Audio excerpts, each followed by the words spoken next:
Bienvenidos a esta nueva edición de Asia en Movimiento. Hoy los vamos a llevar a hablar sobre la política de Corea y los últimos sucesos con el tema de la presidencia y las manifestaciones que hubieron. Algo muy poco común en este país. ¿Cómo estás, Marcelo? Así que te pido que nos amplíe un poco este tema. Sí, no sé si tampoco común, quizá en los últimos tiempos, porque hubo grandes manifestaciones en Corea, que ya te lo va a decir la invitada, y justamente creo que contra el padre del presidente, el padre de ella, que era el presidente. Pero a eso me refiero. Sí, uno tenía la imagen de Corea, Japón, país estable que no pasa nada, y bueno, parece que están empezando a pasar cosas. País asiático, todo paz y amor, sí, no rompa la armonía. Pero vos estuviste en Asia y sabés que es un mito. Bueno, muy bien, ya casi me entregó quién es la invitada de hoy. María Pilar Álvarez, especialista en temas de Corea. Así que María Pilar, muchas gracias, bienvenida, gracias por acompañarnos. Gracias por la invitación. Y bueno, me voy a agarrar justo lo que estaba diciendo Marcelo para empezar, porque bueno, por ahí al contrario de lo que se cree, tiene una sociedad civil bastante activa. Y bueno, justo ahora estoy recién llegada de Corea y tuve la posibilidad de presenciar la gran cantidad de manifestaciones que hay en contra de la presidenta, de Park Geun-hye. Hay un tema, ese comentario viene porque, bueno, vos sabés que yo hago otro programa que está especializado en Asia, que es Asia Lejano Oriente, del cual ya hemos entrevistado sobre el tema de las esclavas sexuales coreanas, las manos de los japoneses, y en el programa cultural uno suele mostrar esta parte de no romper la armonía, esta parte asiática más estructurada, más de paz y amor, digamos, de alguna manera. Pero sí, todas estas revoluciones y manifestaciones contraponen con esta realidad, ¿no es cierto? Sí, con ese estereotipo, podríamos decir, porque bueno, ha habido muchísimos movimientos a lo largo de la historia, bueno, sin correrme al este de Asia, pero hay muchísimos movimientos en general, la sociedad civil es muy activa, tiene muchas relaciones aparte entre los distintos países de la región. Y en el caso particular de Corea, bueno, como decía Marcelo, quizás algunos hasta recuerdan, porque toda la transición democrática ha tenido más visibilidad a partir de los años 70, pero básicamente en los 80 con la transición, todos estos movimientos sociales, ¿no? Que hoy de nuevo están Yo tengo grabadas las imágenes de las peleas callejeras. Claro, después acá se hace un escándalo porque alguien tiene una capucha y un palo, allá van a la guerra. Es una guerra contra la policía. Justamente ahora había muchísimo despliegue policial también. Claro, vos llegaste... Pero vos hablás del tema de las pandillas. Yo hablo de las manifestaciones. De hecho, se ponen el casco, agarran un palo y se pegan con la policía. Bueno, de hecho el año pasado ya hubo varias manifestaciones en contra de la presidenta, hubo muchísima represión obviamente por parte del Estado, hay detenidos, pero bueno, este año... ha empezado también de manera bastante activa. Aprovechando eso, que ya que viniste estás recién llegada, todavía con el jet lag que me contabas, ¿cómo viste el tema de lo que está pasando con la presidenta Park y qué perspectivas se ven a eso? Porque ella justamente está envuelta en un escándalo de corrupción de una amiga, ¿no? Así que... De una amiga. Se desata ahora esta gran ola de protesta a raíz del escándalo de corrupción de esta amiga que no tenía ningún puesto público, simplemente es una persona muy influyente en la política y se descubrió con una computadora que dejaron los niveles de influencia que obviamente de alguna manera ya se sabían y sobre todo corrupción cruzada con el sector empresarial que desde su origen está muy pegado al Estado. Pero estas corrupciones involucran a la presidenta o a su amiga. No. La corrupción involucra directamente a su amiga. Lo que pasa es que su amiga estaba definiendo cuestiones esa es la mirada en general, cuestiones de Estado cuando ni siquiera tiene un puesto de asesora en el Estado. Y justo en ella combina algo muy particular que es la propia realidad de la presidenta. La presidenta es la hija de uno de los dictadores más conocidos que ha tenido el país y más controvertidos, que es Park Geun-hye, y este dictador que lo asesinan en 1979 y básicamente queda como el emblema de la reconstrucción del país porque es quien va a sentar las bases del modelo de desarrollo. No solo su padre es asesinado, sino su madre es asesinada. años antes, en 1974, la madre muere en un atentado contra el padre de aparentemente, bueno, aparentemente eso es lo que declara después cuando lo detienen, un infiltrado norcoreano que venía de Japón. Bueno, entrenada por fuerzas coreanas. Conoce al padre. Claro, muy bien. Entonces en realidad es justamente a raíz del incidente, la muerte de su madre en 74, que el padre de su amiga, que tiene una especie de organización religiosa, le escribe una carta diciendo que la podía ayudar a comunicarse con su madre en alguna especie de ritual chamanista. No se sabe si es cierto, la carta nunca nadie la vio y puede también formar parte del rumor. Aparte es llamativo para un país como Corea que haya una persona religiosa en este aspecto, ¿no? Trazaban un paralelo con Rasputín. Claro, de ahí el paralelo, pero... Bueno, de ahí se convierte muy influyente su padre en realidad. El padre está hasta el año 94, cuando él muere y su hija va a quedar muy, muy cercana a la presidenta. Pero bueno, la descripción es que tiene una gran influencia desde siempre, desde ese entonces el padre con ella. ¿Y esta crisis es solo por este tema o hay alguna crisis de... No, el país claramente está en crisis por un montón de factores y el escándalo de corrupción terminó de desatar o de manifestar un descontento generalizado, popular, que hay por cuestiones diversas, por cuestiones... De hecho era interesante porque uno iba a la plaza y en la plaza hay grupos muy distintos. Que confluyen y mucho ciudadano que se acerca, indignado que se acercaba a la manifestación, mucha gente joven, gente más grande, indignados a las plazas porque eso es en Gwanghwamun, que es el centro histórico, sería el país, enfrente del palacio principal. Y no, bueno, confluyen, como les decía, como distintos sectores, desde cuestiones económicas, no es la única, claro, el tema es que se conoce poco a veces, llega poca información y ellos también tienen... Los problemas con Corea del Norte y ahora los problemas con te hablaba fuera de cámara sobre esa empresa naviera y sobre Samsung. Con Samsung, exactamente, pero bueno, y ellos también tienen mucho blindaje mediático, por lo cual se publica también bastante poco. Por suerte igual las redes permiten, quizás sea por esto el enojo, o sea, en el sentido de que se espera mayor honestidad de un presidente. Nosotros también, pero digamos es que como que está aceptado ciertas cuestiones, o no, o sigue siendo un estereotipo.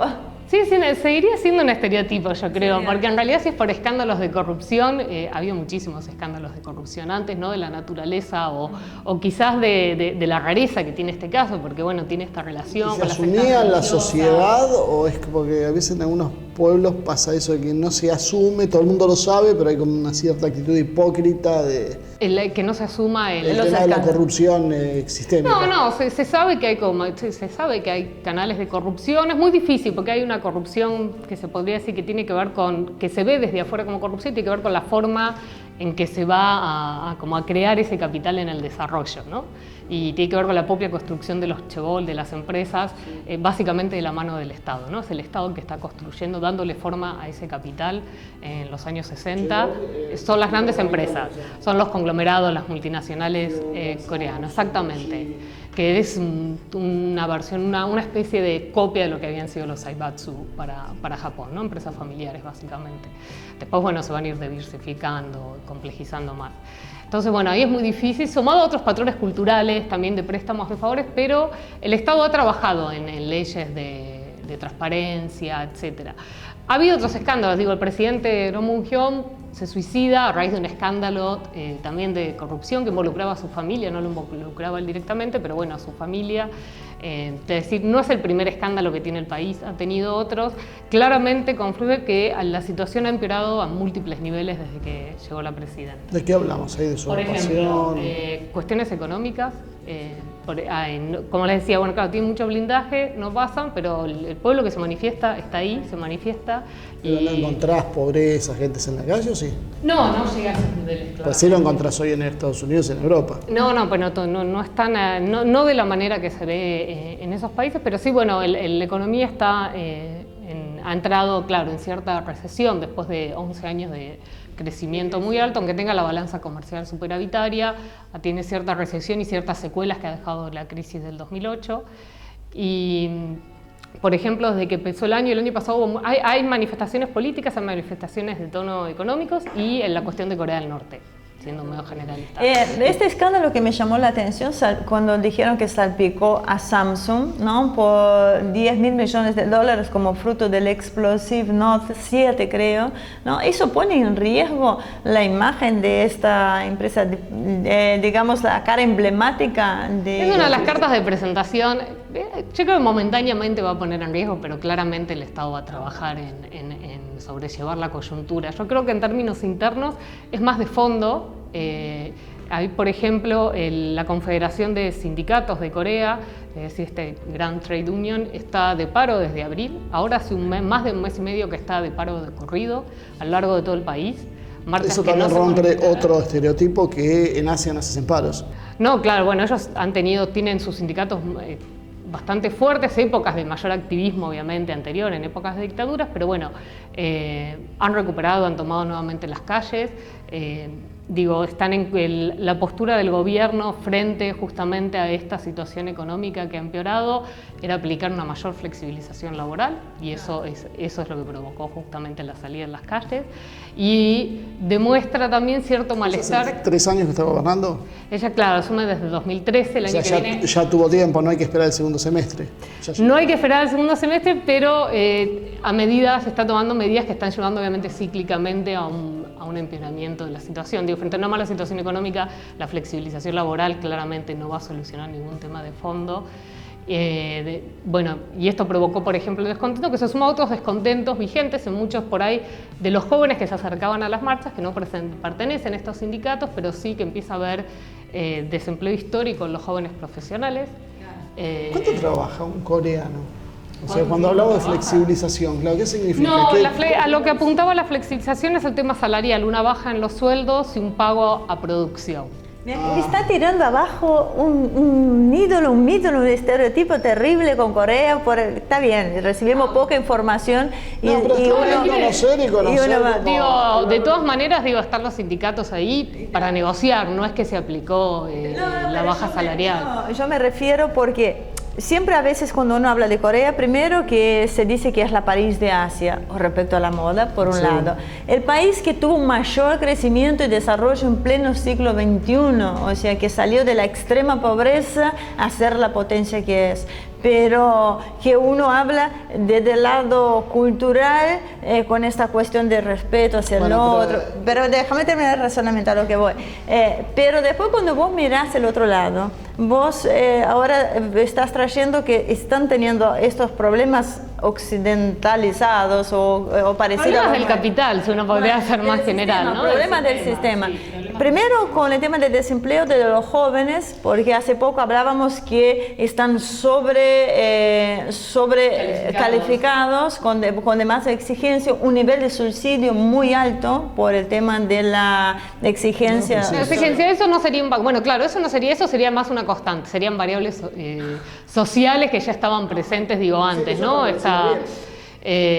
Cuando decía sí, pero lo del fenómeno del desempleo si no hay desempleo, empieza a haber este trabajo. Pero no tiene que ver la sobrevaloración del estudio con la falta de empleo, porque si son todos ingenieros, si son todos súper especialistas. Tiene que ver con cuestiones también de que la economía ya no está creciendo a los ritmos de la época del despegue económico, ¿no? Entonces, claramente, ha entrado en un proceso recesivo, tiene una sobrecalificación de la mano de obra, eso es como claro. Hay un desfasaje, todo el mundo pensó que la economía iba a seguir siempre así, cuando se frena la economía te empieza a sobrar gente. Claro, y después que en los jóvenes hay mucha expectativa, hay muchos jóvenes que son el producto también de esa época de crecimiento, tienen grandes expectativas laborales y el mercado no es la naturaleza, no sería comparable con la realidad argentina u otros casos latinoamericanos, ¿no? Quizás consiguen determinados trabajos, aunque sean más informales, lo que pasa es que no están las expectativas, ¿no? Y más difícil hacer una carrera profesional, hay trabajo, pero hay trabajo de otras cosas.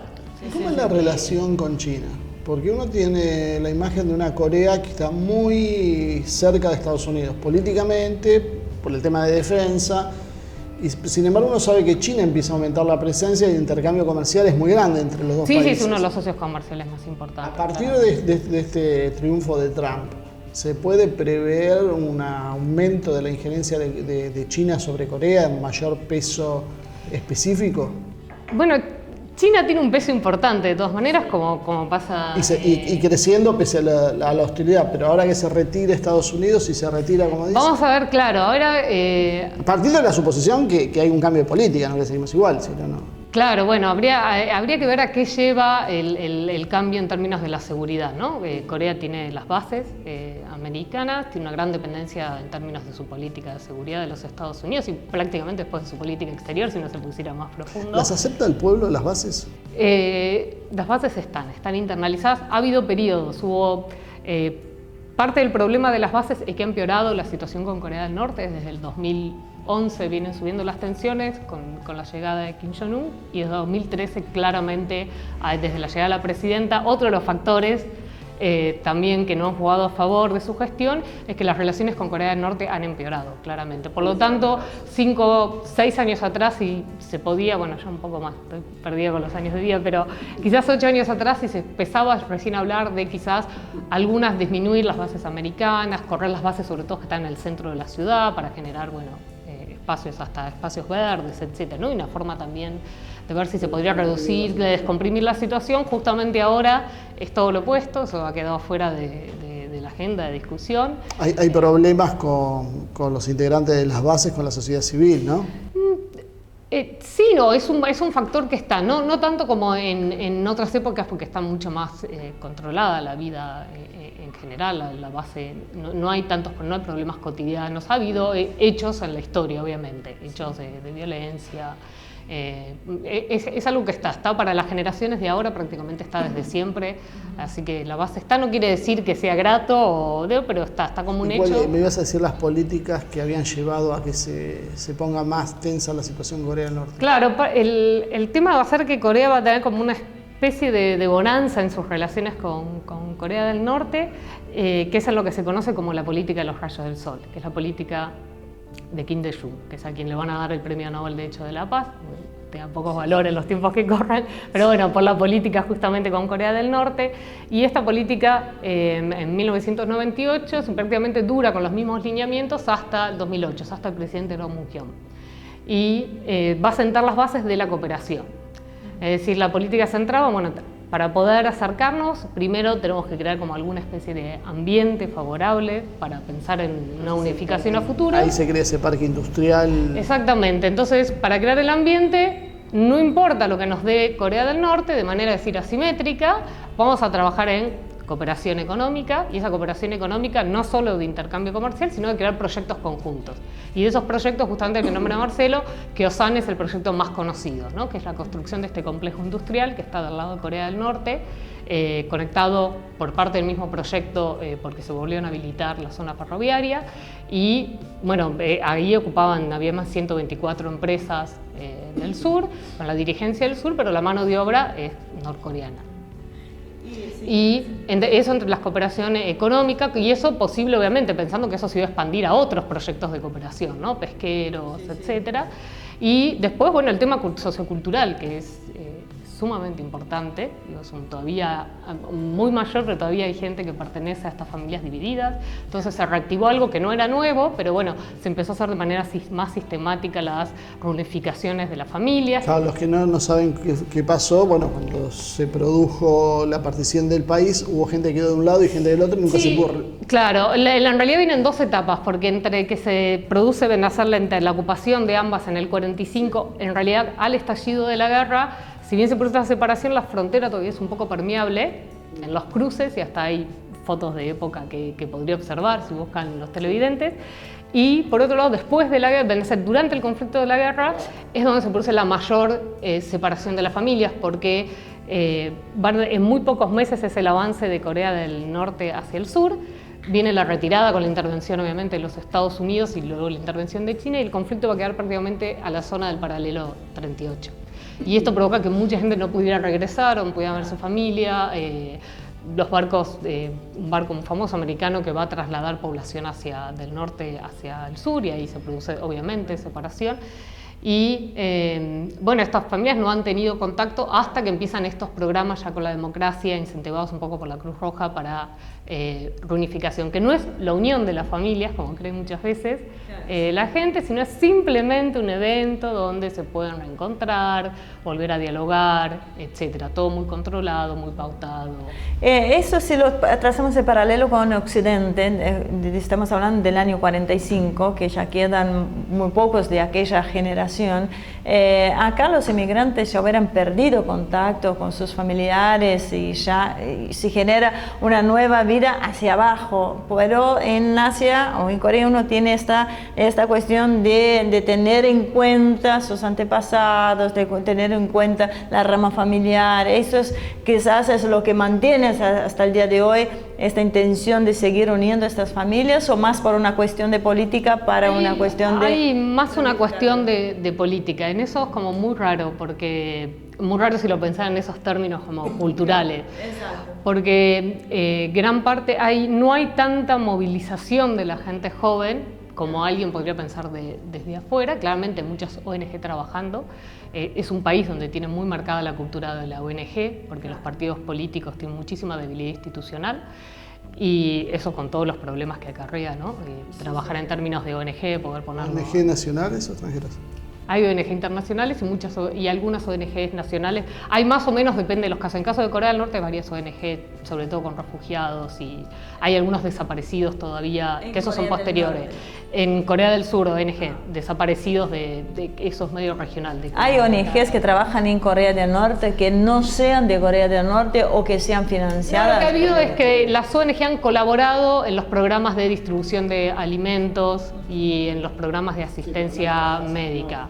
Pero básicamente la ONG sería importante en términos políticos para el sur, son las que trabajan en el sur. Se podría decir que no tienen una capacidad de movilización social significativa. Entonces eso haría pensar, bueno, ¿qué pasa con estas nuevas generaciones si estas ONG claramente no tienen una capacidad de movilización significativa? Y bueno, evidentemente... no es tan así el tema de los rastros, al contrario, hay gente que dice, bueno, no, al contrario, los hijos están perdiendo el interés por toda esa familia que ha quedado en el norte. Eso en Occidente uno podría decir que es normal, digamos, no debería ser, pero que vas perdiendo con las generaciones. Sí. Pero en lo cultural uno tiene la idea que las familias asiáticas, coreanas, chinas principalmente, japonesas, dan mucho valor a todo. Dan mucho valor, pero bueno, lo cruza un conflicto muy profundo, a donde hay mucha contradicción respecto justamente a la mirada que hay de Corea del Norte, a la forma de aproximarse, y eso genera también un poco esta apatía política en ciertos sectores más jóvenes respecto justamente a la situación del norte. Uno esperaría, que no ha sido siempre, ha habido hasta más movilizaciones y más gente participando en temas de Corea del Norte, hasta la transición democrática inclusive, y se podría decir que en los últimos años queda en ONGs, pero no es esta sociedad civil que tiene tan presente el tema. No hay una manifestación, por decirlo de alguna manera, no una manifestación enorme hacia el centro de Seúl diciendo, bueno, hay que disminuir el conflicto con el norte. No, eso no se observa. Podría haber pasado, pero no. Y ahora más o menos, pues ya estamos en tiempo para ir cerrando. Por un lado, el impacto del llegar Trump al gobierno y decir, encima citando como ejemplo a Corea, que no había por qué pagarle los gastos. Sí, no había por qué pagarle. Claro. Y por otro lado, una presidencia que está en jaque en Corea y que probablemente no dure mucho, o en el recambio va a venir un partido con otro signo político marcado, con una política diferente. ¿Qué nos hace esperar del desarrollo de Corea y de las relaciones con el norte? Y de las relaciones con el norte, que si bien, por ejemplo, a diferencia, por poner otra partida, a diferencia de lo que ocurre en Taiwán, que los dos partidos políticos en Taiwán tienen una marcada diferencia a veces en su política respecto a las relaciones, en el caso con Taiwán con China. El caso de Corea no ha sido tan marcada, pero sí se ha hecho presente a partir de este año diferencias importantes.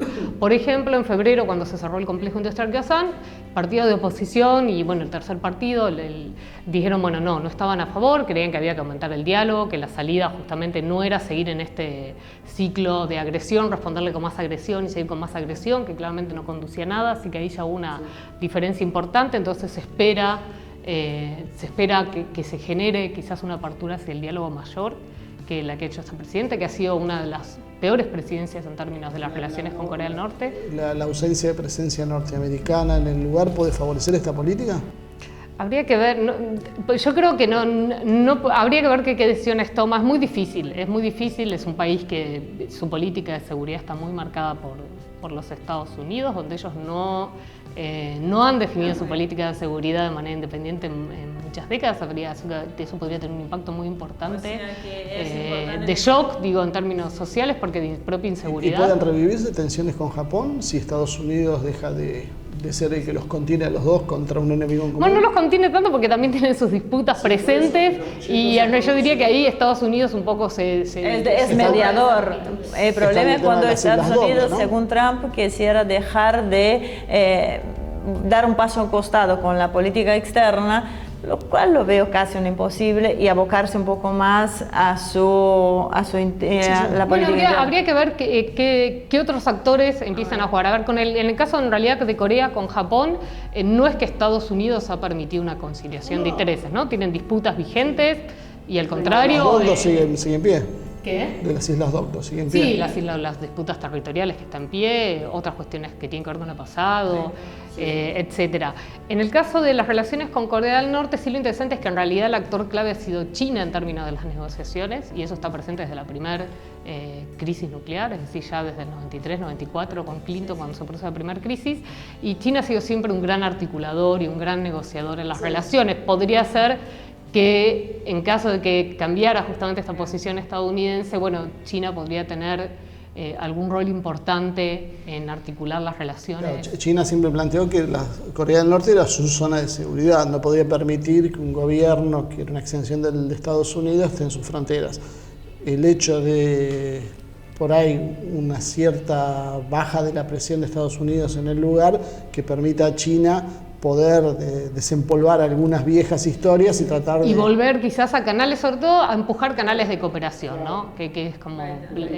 aunque reencauzar los canales. Veamos qué nos depara. Yo vengo diciendo siempre en los últimos programas, en los diferentes programas que estamos haciendo, que estamos en meses de transición entre los nuevos elecciones en los diferentes países del mundo que se van a dar entre este año y el año que viene, y la asunción de Trump el 20 de enero del 2017 van a ser un punto clave para saber su desarrollo político y cómo viene, ¿no? Así que vamos a tener que esperar un poco. Vamos a tener que esperar y bueno, y aparte esperar el cauce que tome la crisis institucional, ¿no? Que es muy fuerte. La gracia y la razón de nuestra propia existencia es un poco la especulación de qué pasaría. O sea, si hablamos siempre sobre lo que pasó, nos transformamos en un programa de historia. Bueno, hacemos un poco de futurología. Está bien, entonces, pero seguimos haciendo futurología. Entiendo que en el caso de Corea, bueno, un cambio en el propio gobierno también podría favorecer muchísimo, digo, ¿no? No es solo la política de estudios señalados, sí.